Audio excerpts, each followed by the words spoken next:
स्वागत है आपका सौम्य। प्रस्तुत कीजिए। स्वस्ति श्री गणेशाय नमः। श्री सरस्वत्यै नमः। श्री वेदपुरुषाय नमः। श्रीमातृपितृचरणकमलेभ्यो नमः। अस्मद्गुरुभ्यो नमः। अस्मत्परं गुरुभ्यो नमः। अस्मत्सर्वगुरुभ्यो नमः। श्रीराधा कृष्णाभ्यां नमः। श्रीमते रामानुजाय नमः।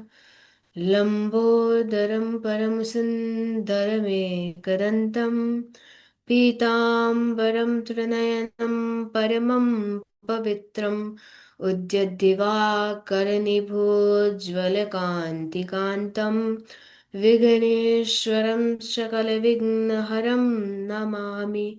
शरीरं स्वरूपं ततो वा कलत्रम् यशश्चारुचित्रं धनं मेरुतुल्यं मनश्चैनलग्नं श्रीगुरुरन्ध्रपद्मे तथा किं नारायणं नमस्कृत्य नरं चैव नरोत्तमं देवीं सरस्वतीं व्यासं ततो जयमुदीरयेत्। जयतु जयतु देवो देवकी नन्दनोऽयं। जयतु जयतु कृष्ण वृष्णिवंशः प्रदीपः। जयतु जयतु मेघश्यामला कोमलाङ्गं। जयतु जयतु पृथ्वीभारनाशो मुकुन्दः। शरीरं स्वरूपं ततो वा कलत्रं यशश्चारुचित्रं धनं मेरुतुल्यम् मनश्चैनलगदं श्रीगुरुरन्ध्रपद्मे ततः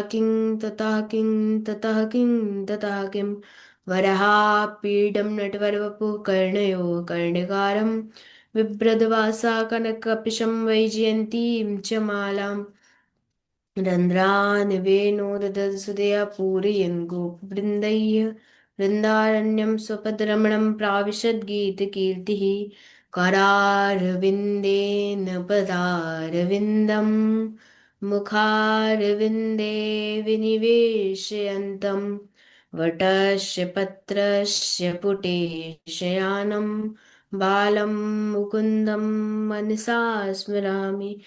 वंशी विभूषितकरान्नवनीरदाभात् पीताम्बरादरुणबिम्बफलाधरोष्ठात् पूर्णेन्दुसुन्दरमुखादरविन्द्रनेत्रात् कृष्णात् परं किमपि तत्त्वमहं न जाने। गुरुर्ब्रह्मा गुरुर्विष्णुः गुरुर्देवो महेश्वरः गुरुः साक्षात् परब्रह्म तस्मै श्री गुरवे नमः। रामाय रामभद्राय रामचन्द्राय वेदसे रघुनाथाय नाथाय श्रीताय पतये नमः। अञ्जनानन्दनं वीरं जानकी शोकनाशनं कपीशमक्षहन्तारं वन्दे लङ्काभयङ्करम् अखण्डमण्डलाकारं व्याप्तं येन चराचरं तत्पदं दर्शितं येन तस्मै श्रीगुरवे नमः। भक्ति भक्त भगवंत गुरु चतुर नाम उपवेग इनके पद वंदन किए नासति विघ्न अनेक। श्री राधे मेरी स्वामिनी और मैं राधे जुको दास। जन्म जन्म में दीजियो श्री वृंदावन को आस। बोले वृंदावन बिहारी लाल की जय। श्री राधे रानी सरकार की जय। श्रीमद् भागवत महापुराण की जय। श्री सुखदेव भगवान की जय। अनंत कोटि ब्रह्मांड नायक अचिंत्य कल्याण गुणगण निधान सर्वेश्वर सर्वाधिपति अकारण करुणा वरुणालय अकारण करुणा कारक सकल जन्य कल श्रापारक परात्पर पर ब्रह्म अनंत कोटि खंडक दर्प दलन निर्गुण निराकार सगुण साकार जगदैक बंधु करुणैक सिंधु सच्चिदानंदन परमात्मा श्री कृष्ण एवं श्री राधा रानी जी के युगल चरण अरविंदों में दासी का बारंबार प्रणाम। समुपस्थित भगवत भक्त, भागवत कथा अनुरागी सज्जनों, भक्तिमय मातृ शक्ति एवं भगनी बांधवों, सिया राममय सब जग जानी, करहु प्रणाम जोर जुग पाने। आइए, कथा में प्रवेश करने से पूर्व कुछ क्षण भगवान नाम संकीर्तन, तत्पश्चात भागवत की भागीरथी में अवगाहित होंगे। जय राधा माधव, जय कुंज बिहारी, जय राधा माधव, जय कुंज बिहारी, जय गोपी जन वल्लभ, जय गोपी जन वल्लभ, जय गिरिवर धारी, जय राधा माधव, जय कुंज बिहारी, यशोदानंदन ब्रज जन रंजन, यशोदानंदन ब्रज जन रंजन, यमुना तीर बनचारी, जय कुंज बिहारी, जय राधा माधव, जय कुंज बिहारी। बोले राधा माधव सरकार की जय। आज की कथा में हम श्रवण करेंगे। आज की कथा में हम भागवत जी की महिमा के बारे में श्रवण करेंगे कि भागवत जी हैं क्या, इन होता क्या है इनको श्रवण करने से। क्योंकि जाने बिन न होए प्रतीति, और बिन प्रतीति होत नहीं प्रीति। तो भागवता इदम स्वरूपम भागवतम, जो भगवान का स्वरूप है उसे भागवत कहते हैं। यहाँ पर भागवत जी को भगवान का स्वरूप बताया गया है। क्योंकि एक बार जब श्री कृष्ण इस धरा यानी धरती से अपने लीला को संपन्न करके वैकुंठ लोक जा रहे थे, तो इंद्र आदि देवता स्वर्ग से इनको देख रहे थे कि भगवान जाते कहाँ हैं। तो भगवान ने एक दिव्य ज्योति का रूप लिया और इसी भागवत जी में प्रविष्ट हो गए। बोलिए भागवत भगवान की जय। तेनेयम वाङ्मयी मूर्ति प्रत्यक्षा कृष्ण एव ही। यह दिव्य श्रीमद् भागवत महापुराण भगवान की प्रत्यक्ष शब्दमयी मूर्ति है। आपने बहुत सी मिट्टी आदि से बनी मूर्तियों को तो देखा होगा, परंतु यह भागवत जी भगवान की वांग्मय मूर्ति यानी शब्दमय मूर्ति है। यह भागवत जी कोई पुस्तक, कोई किताब नहीं, यह तो भगवान की प्रत्यक्ष मूर्ति है। जैसा कि हम भागवत जी की मूल पोथी को देखते हैं, तो उसमें काली स्याही से सफेद पृष्ठ यानी पन्ने पर लिखा होता है। तो काली स्याही भगवान साक्षात भगवान श्री कृष्ण एवं यह सफेद पृष्ठ साक्षात हमारी राधा रानी है। बोलिए राधा रानी सरकार की जय। अब यहाँ पर अब हम महात्म्य में प्रवेश करेंगे। तो यह महात्म्य Padma Purana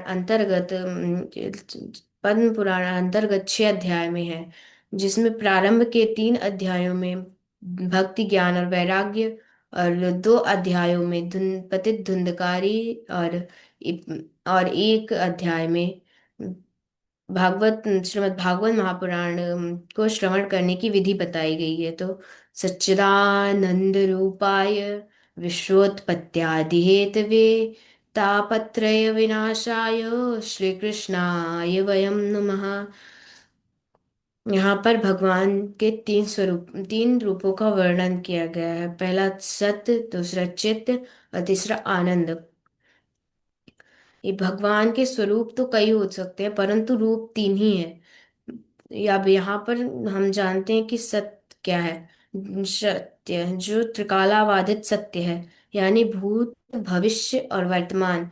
present past future, इन तीनों कालों में जो अवस्थित रस रहे यानी एक रस रहे, वही सत्य है। अब चित्त यानी चित्त यानी प्रकाश, यहाँ पर किसी बल्ब आदि के प्रकाश की बात नहीं हो रही है। तो यहाँ पर तो उस प्रकाश की बात हो रही है जिसके जिसके यहाँ पर तो उस प्रकाश की बात हो रही है जो सामने हो तो उसको देखने के लिए करोड़ों सूर्य भी कम है। तो उस चित स्वरूप परमात्मा के चरणों का वंदन करते हुए हम वैसे यहाँ पर एक शब्द आया आनंद। आनंद यहाँ आनंद की वैसे यहाँ पर ऐसे वैसे आनंद की बात नहीं हो रही है। तो यहाँ पर उस आनंद की बात हो रही है जिसके नाम स्मरण करने से स्मरण करने से कई जन्मों के पापों का नष्ट हो जाता है, जिसके कीर्तन मात्र से हमें परम सुख प्रदान होता है। अब यहाँ भगवान के रूपों का वर्णन होता है। तो किसी ने पूछा कि भगवान करते क्या हैं, यानी भगवान का काम क्या है। तो विश्वोत्पत्त्यादि हेतवे, जो विश्व की उत्पत्ति, पालन और संहार के एकमात्र हेतु हैं। जैसे विश्व की उत्पत्ति करते हैं और पालन करते हैं और समय आने पर विश्व उसका संहार भी कर देते हैं। और इस संहार भी कर देते हैं। तो श्री कृष्ण यहाँ तो श्री कृष्ण के चरणों में हमारा प्रणाम। और यहाँ पर एक शब्द आया कि तापत्रय विनाशाय। तापत्रय यानी तीन ताप हैं। वह कौन कौन से? कि दैहिक दैविक भौतिक तापा, राम राज काहू नहीं व्यापा। यानी यहाँ पर तीन ताप, दैहिक यानी मानसिक ताप, दैविक देवताओं द्वारा प्रदान किया जाने वाला ताप, तथा भौतिक यानी प्राणियों द्वारा प्रदान किया जाने वाला ताप, जो इन त्रिविध तापों का नाश करने वाले हैं। तो श्री कृष्णाय वयम नुमः। ऐसे श्री कृष्ण की एवं श्री राधे रानी जी की युगल चरणारि विंदों में दासी का बारंबार हम सभी का बारंबार प्रणाम। वयम यानी हम सभी को के साथ प्रणाम करते हैं। यहाँ पर वेद व्यास जी चाहते तो कुछ और भी लिख सकते थे। यहाँ पर बोल सकते थे कि अहम आवाम, अहम अहम यानी हम, अहम यानी मैं, आवाम मतलब हम दोनों। परंतु यहाँ पर वेद व्यास जी ने वयम कहा, यानी हम सभी के साथ आपको प्रणाम करते हैं। हम यहाँ पर सभी के साथ श्रीमद् भागवत महापुराण को प्रणाम करते हैं। और अब श- यहाँ पर प्रणाम करते हैं।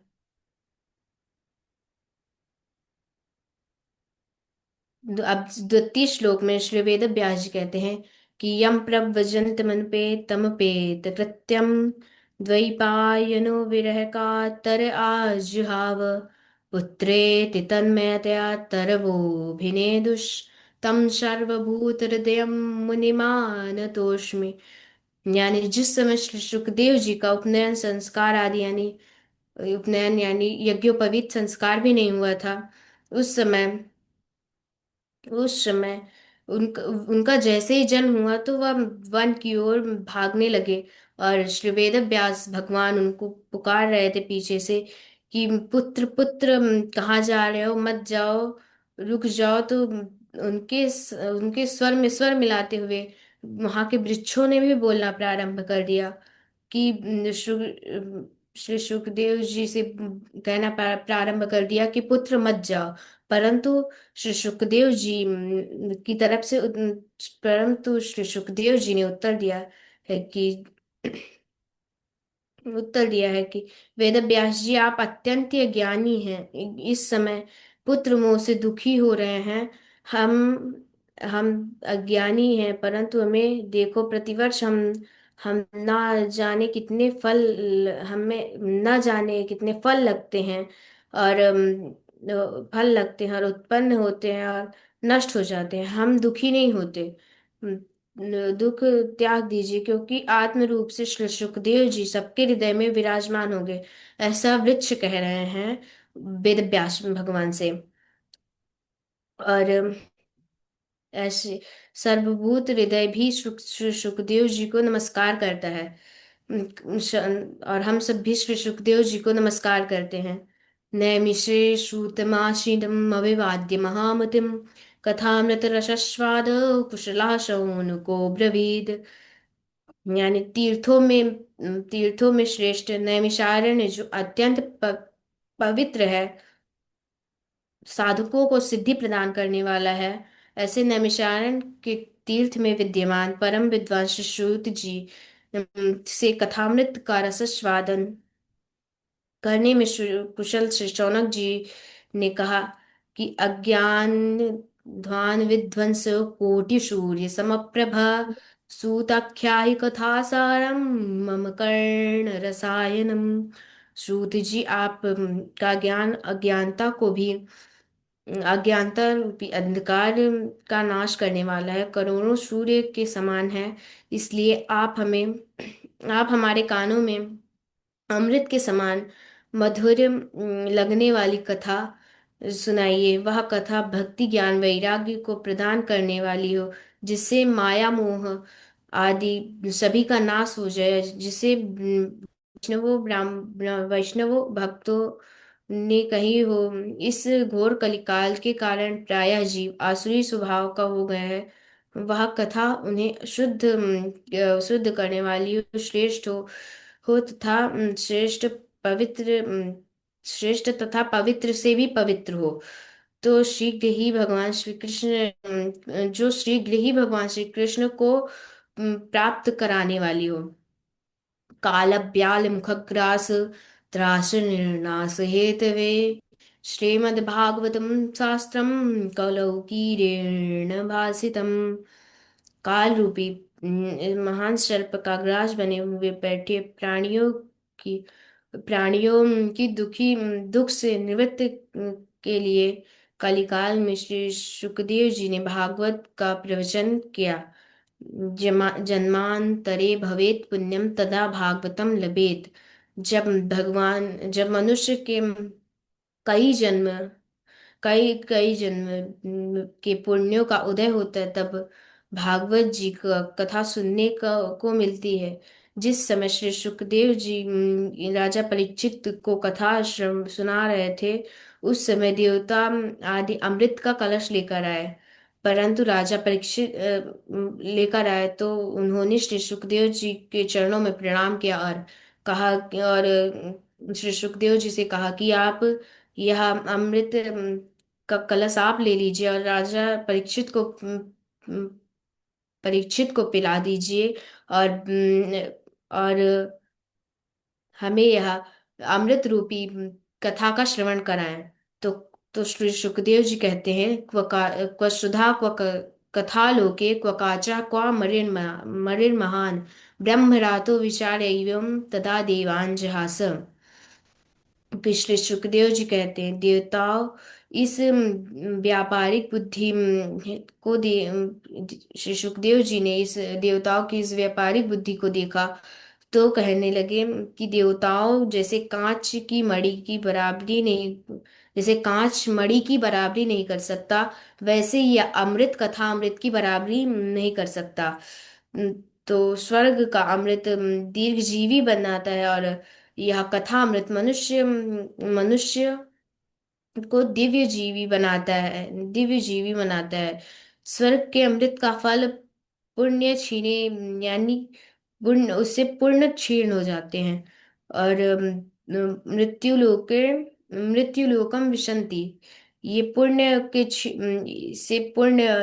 के क्षीण हो जाने पर पुनः मृत्यु लोक में आना पड़ता है। और कथामृत का फल है कि कथामृत का फल है कि यह पापों का नाश करने वाली है। देवताओं, यदि तुम यदि तुम जिज्ञासु बनकर आते तो मैं तुम्हें कथा का श्रवण करा देता, परंतु तुम व्यापारी बनकर आए हो, इसलिए मैं तुम्हें कथा अमृत का श्रवण नहीं करवाऊंगा।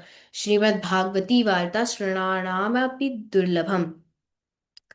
श्री शौनक जी कहते हैं, यह श्रीमद् भागवत महापुराण की कथा देवताओं के लिए भी दुर्लभ है।